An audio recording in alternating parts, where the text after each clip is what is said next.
as you can see, the theme of tonight is pumpkins and all things related to pumpkins. So we're going to go through and talk about the benefits of the actual food, the seeds, the meat, and then also some ideas of what you can do with pumpkins, not just for food, but for your body, skin, and hair. So it's going to be kind of fun. We thought maybe a little bit more lighthearted after the last topic would be fun. We all got into it. It was good. It was really good. So Katie's again put together an awesome slideshow. So we're going to talk about first the meat of the pumpkin. It has these vitamins A and C, which boost the immune system, and also folate, which is a B vitamin, helps with your energy, and also important for the development of fetuses, which is pretty cool. Like so, yours, Abby? yeah, like mine. Yeah, you're gonna be eating pumpkins So they all say day. eat a lot of B vitamins, so I'm like, it's a great time of year for me. Also the minerals, calcium, magnesium, potassium, all which are necessary for the function of your heart and kidneys, and I'm sure much, much more in the body. Nice one. That's a good one. I typed in I meat, love pumpkin meat, and that is what came up. But I That also is said, cool. if you've ever made banana bread, you can make similarly. You can make a pumpkin bread as well. That's really cool. So that's There's nutrition facts for the meat and the seeds here. And I mean, it's crazy, like the amount of vitamin A that's in the meat. It says 12,231 IUs in 1 cup. So 12,000. So we're talking like you can have laser vision. Does it say what percent of your daily intake that is, or what percent of your daily? 245%. Yeah, so that's like Yeah. double what you would need daily just in 1 cup. That's pretty crazy. Pretty awesome.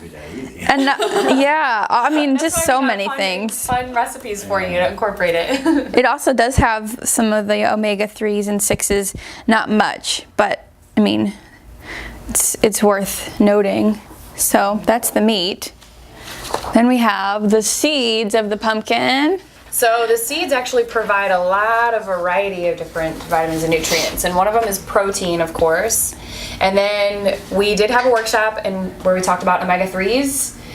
So the seeds have a lot of omega-3s and 6s, which is really great. They're really great fatty acids and really great fats. And those help promote cell growth, brain and muscle development, and it also acts as an anti-inflammatory.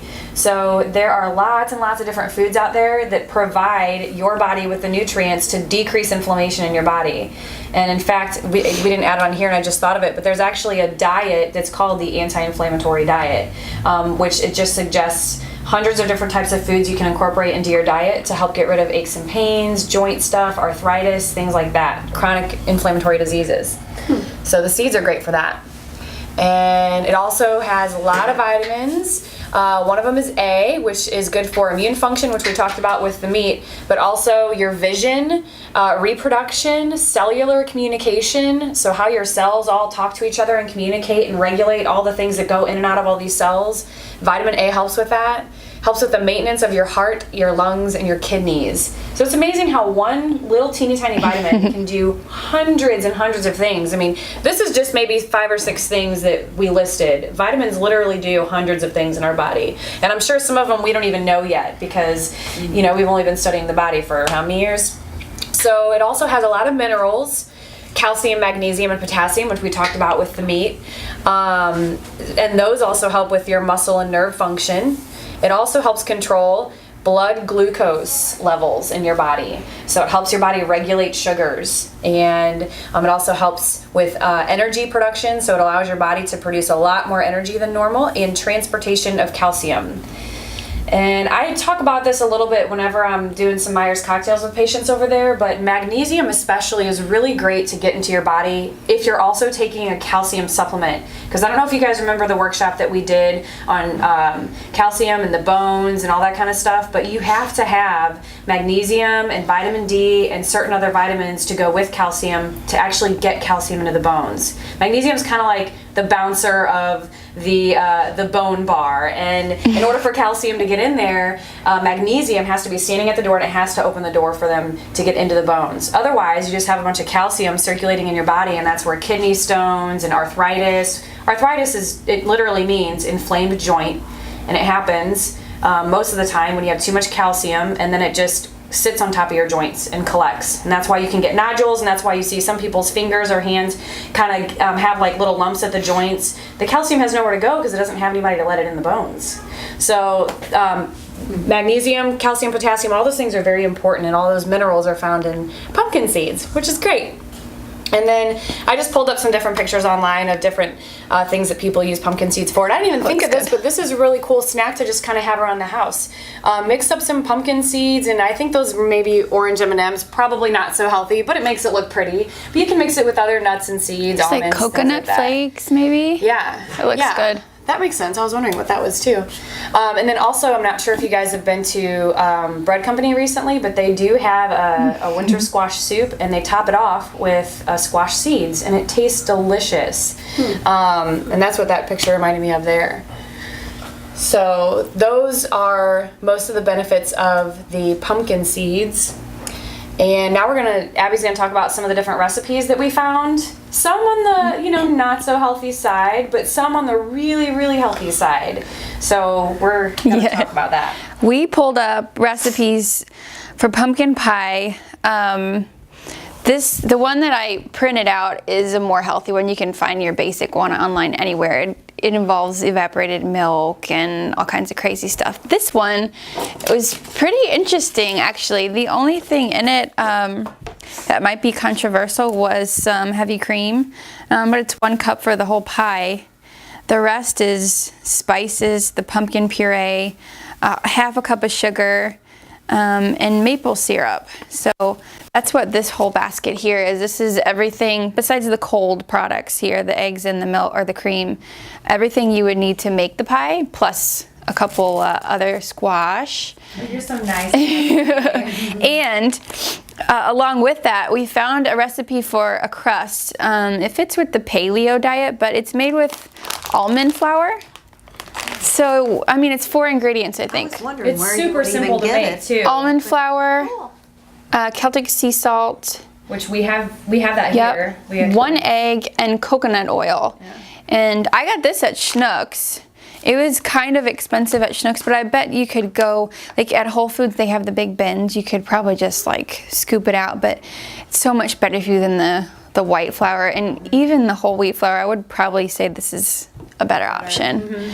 But there is a regular pie crust in there too for people who don't know how that goes. It's not good for you, but it's the holidays, so everything in moderation. So we've got the healthy, the not healthy. A really great pumpkin pie recipe. Katie came up with a recipe for pumpkin spice latte. Yes, because I love my coffee and I love my lattes and my mochas. In moderation, of course, I promise you. But I did find this amazing recipe developed by a woman who loves she loves the challenge of taking something that might not be so healthy and then putting a healthy spin on it. So she took the pumpkin spice latte from Starbucks, broke down all the ingredients, and said, that's probably not so good. 1 tall cup, which is 12 ounces, I think, had about 55 grams of sugar and 380 calories in 1 drink. And I don't think that's including the whipped cream, which is about another 100 calories. Wow. So, if you do want to go on the, if you do hop into Starbucks and decide to get a drink like that, maybe take off the whipped cream or ask them to not put it on there, because that'll knock off, a heavy amount of fat. It literally is a sugar mixture that they pump into the cup. I used to work at Starbucks. Oh yeah, I worked at a coffee house too. Bad news, but it tastes so good. It's just loaded with sugar. Yeah. Yes. So this creative woman here, she found a healthier spin on it. She has all the ingredients here. If you guys are interested, you can take one, especially if you're coffee lovers. This is a really fun one to try at home, and it's so much cheaper than paying $5 for a 12 or 16 ounce for a pumpkin spice latte, and it's healthier for you. It's got half the calories, half the amount of sugar, and she says it tastes really, really good. So I have yet to try it for myself, but I'm very excited to do so. I'm gonna convince my husband to get me an espresso machine for Christmas. You don't have to have an espresso machine to make this. There are other ways to do that, and she says that in here. But I just want an espresso machine anyway. So.